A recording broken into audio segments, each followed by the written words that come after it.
NEMA rescues 12 people, recovers 17 bodies after Taraba boat accident. Wike Fubara meet in Villa as political tension grows in Rivers. NAF intensifies strikes on terrorist hideout as Governor Zulum warns of Boko Haram resurgence.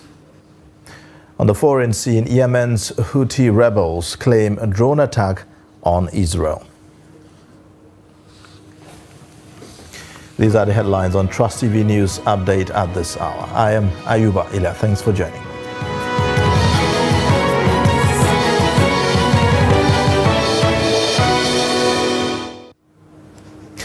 The National Emergency Management Agency has confirmed the rescue of 12 persons and recovery of 17 bodies in Taraba after a boat capsized carrying 104 passengers. The boat capsized on Saturday, carrying mostly local traders, including women and children returning from a local fish market in Arudul Kola local government area. The Director of Emergency Services at NEMA, Bashir Garga, says that rescue operations are still ongoing. Now, the acting chairman of the Inland Water Transporters in Taraba, Jidda Mayoreneo, says that 6 victims have been buried Monday in Mayoreneo after the families granted the agency permission to bury them.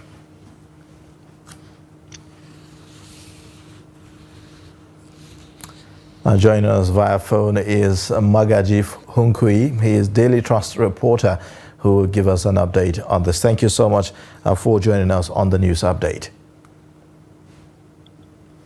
Yeah. Hello? Yes. So if you can hear me, Magaji, thank you for joining us. Can you go ahead and give us an update on the situation so far? What do we know so far regarding the number of survivors and the bodies that have been recovered? You see, the issue of number of those that die and those that survive is subject of controversy because the operators of the Taraba Inland Water Transporters are insisting that the boat that capsized carried only 60 passengers. But eyewitnesses said the boat carried over or close to 110 passengers. But so far, I was at the jetty where the boat took up to I will take please. Hello.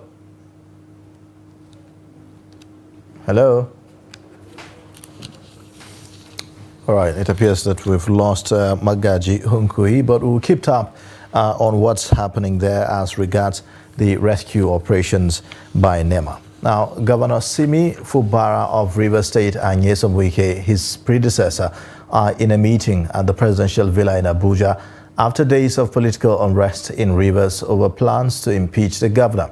The duo, who reportedly fell out less than 6 months after succession, have been in the news since the reported move of the Rivers House of Assembly to impeach the governor. Fubara had stormed the assembly while some lawmakers loyal to Wike were said to be planning his removal. Addressing youths who trooped to the government house, Port Harcourt, over the development, Fubara vows to resist any impeachment attempt against him that is not justified. The traditional ruler of Garin Modibo, Mahamadou, has been gunned down by suspected kidnappers Monday night. Now, the gunmen invaded the town located a few kilometers away from Sunkani headquarters of Arud-Okola local government area at about 11:30 p.m. and also abducted 6 people. Daily Trust reports that the kidnappers also abducted 4 other persons, including a nursing mother in 2 other villages. The motive behind the killing of the monarch may be connected with the late traditional ruler's backing for vigilante groups in the area to fight against kidnappers and bandits. Hunters led by the state chairman of the Hunters Association, Antala Adamu, are reportedly in pursuit of the gunmen combing the forest and mountains in a bid to rescue the abducted persons.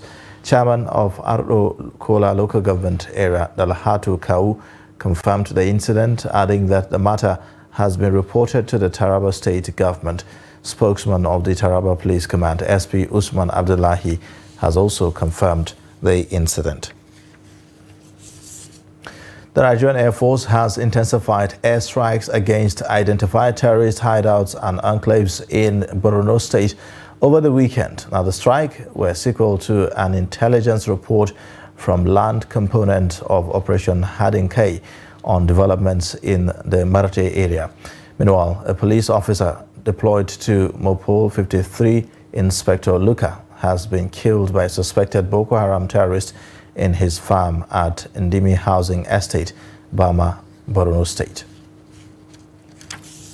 In the meantime, the Borno State Governor, Professor Babagana Zulum, has raised an alarm that Boko Haram insurgency is threatening to destabilize Nigeria if the humanitarian crisis in the northeast is not contained. Professor Zulum says that the continuous existence of IDP camps in local government areas of Borno State is a potential time bomb as they serve as recruitment grounds for Boko Haram and ISWAP. While lamenting the number of people in IDP camps, Zulum says that the development has worsened the plight of the people. He called on the Northeast Development Commission to intervene by partnering with the state government to close the IDP camps so that people can earn their means of livelihood independent of humanitarian support. Now, the Ogun State government-owned So Safe Corps on Monday admitted to killing Pastor Adeni Adisa in a shootout with suspected kidnappers on July 1, 2023. Gunmen had reportedly stormed a Redeemed Christian Church of God at Abuleori in Obafemi Owode local government area of the state, where they killed a pastor and abducted 7 worshippers. The commander of the Ogun State So Safe Corps, Soji Gonzalo, while confirming the incident, said his officers later rescued 7 abducted church members and neutralized one of the kidnappers during the operation. Adisa, a pastor in charge of Latter Rain Revival Christian Church, Olaogu, Ibadan, Oyo State, was kidnapped on June 24 while returning from a visit to a friend in Yotomi area, Awode Egba, in Obafemi Owode local government area of Ogun State. Gonzalo cleared the air while addressing journalists on the controversy at the Corps head office in Abeokuta alongside the family members of the slain pastor. Educating girls remains a top priority for Nigeria as stakeholders harp on the need for parents to consider the education of their daughters as a step in the right direction, as against the practice of early or forced marriages. This was the theme of an event in Yola, the Adamawa State capital, on the challenges mitigating against the education of girls in the state. Salis Lawan reports. The phenomenon of early or forced marriages has become a militating factor against the education and well-being of young girls in school, as some are unable to finish due to the practice. With Nigeria battling to control the rising number of out-of-school children, stakeholders at this event are raising awareness over the need for a robust commitment to the education of young girls across the state. Educationists believed proficiency in STEM subjects will go a long way in building the capacity of young girls in school, directly adding value to the society. Look at the problem of the girl child's access to education they have, or want them to complete education successfully. So that's why we decided to intervene at JSS 3 and SS3, where they normally fail and stop. So we're training them. Our students are coming to support them with homework support and prepare them for exams so that they can pass their exams and continue to university or college of education or polytechnic. Investing in girls through education can positively transform communities and the world at large due to improved productivity and quality of life. Some of our very best students are women. And what we know is almost every country in the world is at least 50% women. When you have that much of the population women, you have to make sure that you're empowering that next generation. And when you do that, societies grow, economies grow, and people have a better quality of life, and poverty is eradicated. We're in a society where most of them end up getting married immediately after secondary school. For us, we are not against marriage after secondary school. But I just advise that when the girls are getting married, they should be conscious of who to marry. They may be as good as anything we might prepare them for being the best girls you can think about. We might give them the best education. They might have the best results. If they marry the wrong person, all the dreams will be killed. For us as a government that is interested in inclusive education, this is a booster to ensure that to our effort in ensuring our girls go to school. Not only do they go to school, but they get returned and get the best results at the end of the day. There is a consensus that girls' education can strengthen communities and reduce inequality across board. Salis Lewan, Trust TV News, Yola. The Federal Executive Council has approved a supplementary budget worth 2.176 trillion naira to fund the urgent projects and commitments of the federal government. Minister of Budget and Economic Planning Atiku Bagudu revealed this to journalists on Monday after a meeting of the Federal Executive Council. He spoke on a day the cabinet approved the award of contracts for the construction of access roads to Abuja Light Rail at the cost of 5.5 billion naira. Kendi Amudu reports. There was always going to be a supplementary budget with the financial commitments the president had entered into while trying to steer the ship of state through stormy waters. This supplementary budget is aimed at funding urgent issues pertaining to national defense and security, for which 605 billion naira has been set aside. In addition to this, 300 billion naira has been earmarked to repair bridges, including the Eko and Third Mainland bridges. Equally, the sum of 210 billion naira has been provided in the budget for the payment of wage awards and 400 billion naira as cash transfer payments. Equally, there is a question on the wage award. Why did I say September, October? This is a supplementary budget for 2023.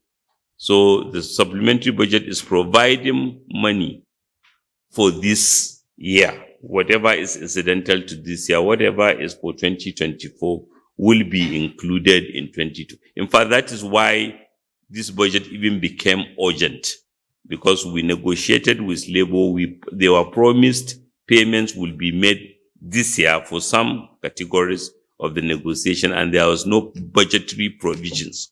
Meanwhile, the Council of Ministers approved 5.5 billion naira for access roads to the Abuja Light Rail.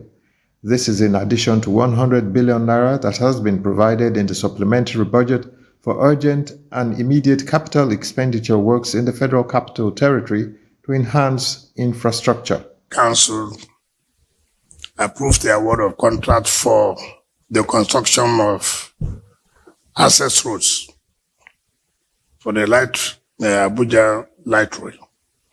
You are aware that Mr. President has given a directive that he want to ride on the metro line.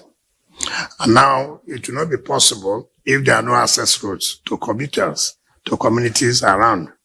Last week, Council did approve about 3, but this one has to do with Lot 4. Lot 4 has to do with communities around the airport, and then where you have the Hajj camp. The Independent National Electoral Commission has been provided with 18 billion naira to conduct elections in Bayelsa, Kogi, and Imo states. Meanwhile, 5.5 billion naira was provided for the funding of the Student Loans Board, while 8 billion naira was set aside for the takeoff grant of new ministries. From State House, Abuja, Kendi Amudu, Trust TV News.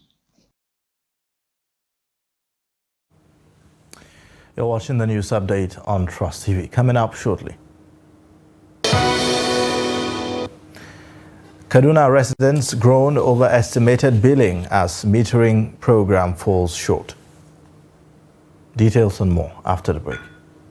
It was never a consensus. We did all our best. You see, in politics, you give your contribution to the best of your ability. If you want, I'll forward to you this statement. You go to this bank and verify. But there are people who say not spending money is not a virtue in itself. Let me finish. Because there's so much to be done. Let me finish. Now, you don't allow me to explain myself. The recent development shows abductions are now a factor of informants embedded in community. It's not about the people of Katsina to say that, no, during my administration I was able to stop insecurity. No, it's about collective responsibility for all of us. And what we should ask ourselves is not what has been seen, is the life better? Are there more people who are unemployed who are not become employed? Is the level of corruption has gone down? Is there inclusion? All those issues. We're actually a gas country with associated oil. Our focus has always been on oil, that we have never paid significant attention to gas. To do it effectively, we need to have honest conversation with ourselves. Government needs to come down from its high horse and communicate with the people and build trust. There must be a solution. We cannot continue this way. They must come back to the table and agree. So whose child will do deny education? All these children that sit for jam, they want to go to higher institutions. But just a short while ago you were saying that why bring 10 children when you cannot cater for them? So why bring more universities when you cannot cater for the existing?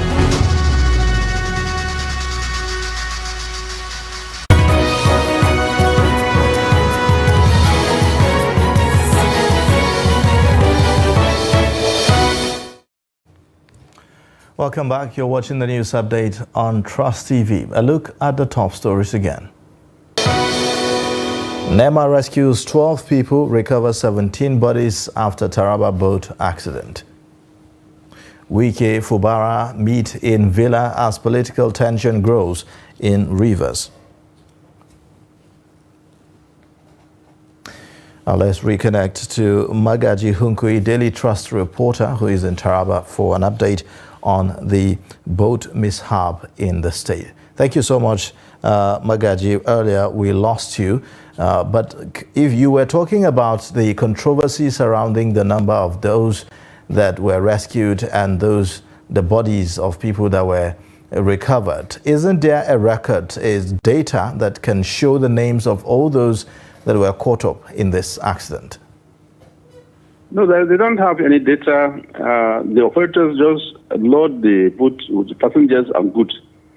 So when this incident happened, nobody can exactly say these are the number of people that were inside the boat when it capsized. But the chairman of Inland Water Transporters Association in the state, Jeddah Mayarenio, told me that the boat was only conveying 60 passengers. But eyewitnesses at the local jetty in Mayarenio said the boat carried over 110 passengers. What's the usual practice at the jetty? From what you have observed, it appears that overloading is almost a constant factor in carrying passengers, isn't it? That is the problem. I was there more than 3 times, even 3 weeks this incident. And I was there and I saw how they are overloading the boat with passengers and goods. And even that one, the one that capsized, I was told that it carried over 30 bags of cement, 3 new motorcycles, bundles of again, and sachet of water, sachet of pure water, among other items, apart from the passengers. Do you get a sense that we are responding to this in the best way possible? Are there officials of NIWA, for instance, who are supposed to be regulating the transportation on the waterways? There is no any official, either from the police, marine department or the NIWA at the local jetty. It is the operators that are left to do whatever they want to do. In fact, there's no any regulation. There's another problem. There's a lack of life jacket. You see a boat carrying over 100 passengers with the women and children, but none of them, even the operator that is wearing life jacket. All right, Magaji Hunkui, Daily Trust reporter in Taraba. Thank you so much for joining us on the news update and sharing the recent developments. Yeah, thank you very much. All right. Now moving on. The Ekiti State government has directed hospitals and medical facilities in the state to accept victims of gunshots for treatment in their facilities without a police report. The State Commissioner for Health and Human Services, Dr. Oyebanji Filani, said this followed the directive by police authorities to states nationwide to enforce the provisions of the Compulsory Treatment and Care for Victims of Gunshot Act 2017 without any hesitation. Dr. Filani disclosed that gunshot injuries were generally a medical emergency where minute counts in the fight to preserve the life of the victim, adding that the victim requires urgent medical attention to avoid permanent damage or death of the victim. Now, the latest case of rejection led to the death of one greatness, Olorufemi, a victim of notorious one-chance operations in Abuja. Nigeria's power sector has been undergoing reforms for the past 2 decades, with privatization positioned as the solution to underdevelopment and underperformance of the industry. Now, the gradual transition from estimated billing through the provision of prepaid meters is not moving fast enough to cover customers despite the government's national mass metering project. Some unmetered residents in Kaduna are decrying the difficulties involved in getting prepaid meters as they are forced to continue paying estimated bills. Bello Musa reports. Power supply is a big challenge in Nigeria for residents and businesses who remain underserved, despite billions of naira spent to reposition the industry. Estimated billing, which has been the practice for decades, is still operational today as the national mass metering programs fell short of expectations, with millions of households unmetered and unhappy. For me, personally, I think the billing was better than this prepaid. The prepaid is nice because it's efficient. Like, you can buy a card very fast. You can load from your phone, from your mobile phone. It's easy, but the rate, the tariff is very high. So prepaid is something that if you don't have a source of income, that you at the end of the day you have a lot of electric appliances in your house. Honestly, you cannot be able to meet them.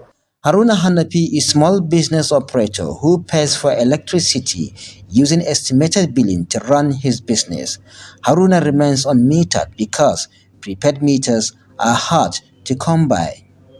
Babu wanda ya taba kawo mana ita. Hasali ma mun yi nema akan ta don. No one has ever brought the meter to us.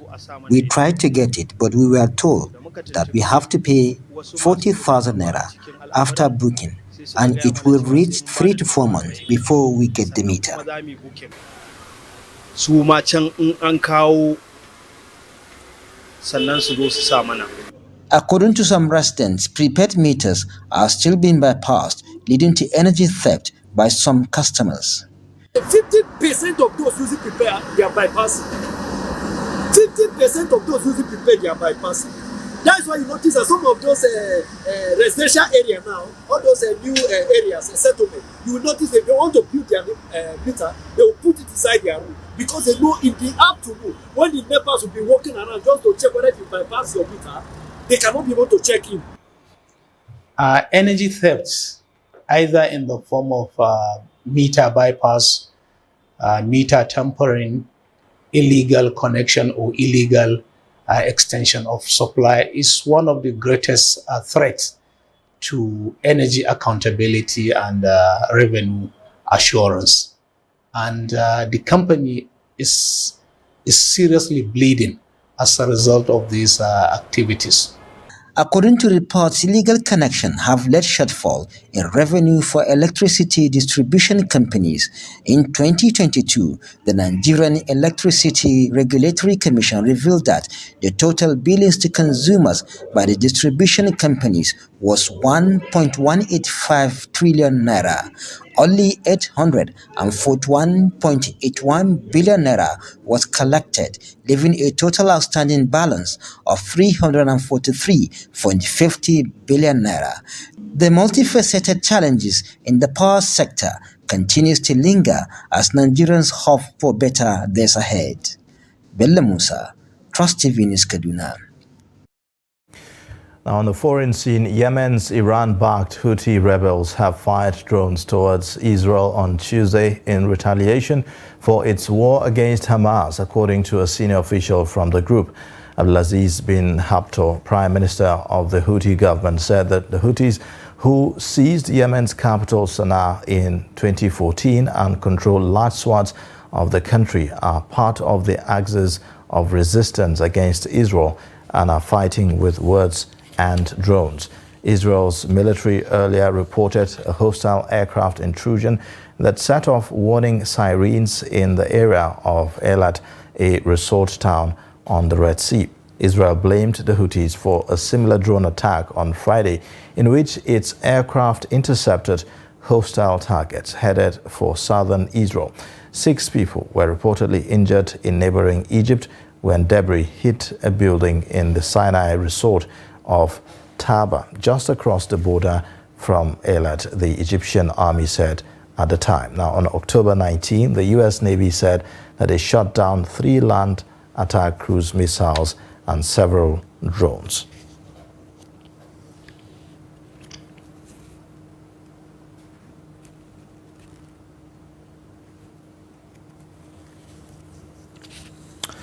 Now, in sports news, Nigeria's Super Falcons say that they are keen to give their very best on Tuesday evening and confine Ethiopia to the hip in order to reach the penultimate round of qualifiers for next year's Women's Olympic Football Tournament in France. Coach Justin Madugu said that his girls were disappointed by the result in the East Africa and keen to step on the pedal at the MK Abiola National Stadium. Goalkeeper Chiamaka Nadozie, who was formidable at the FIFA Women's World Cup, has been huge for French club Paris FC in the ongoing UEFA Women Champions League, assured that the playing body is inspired to brush aside the Ethiopian challenge and look forward to the Olympic ticket after 2 more rounds of the qualification series. And that's a wrap on the news update. You can watch more via all our social media platforms and also on our YouTube live stream. I am Ayuba. Thanks for watching.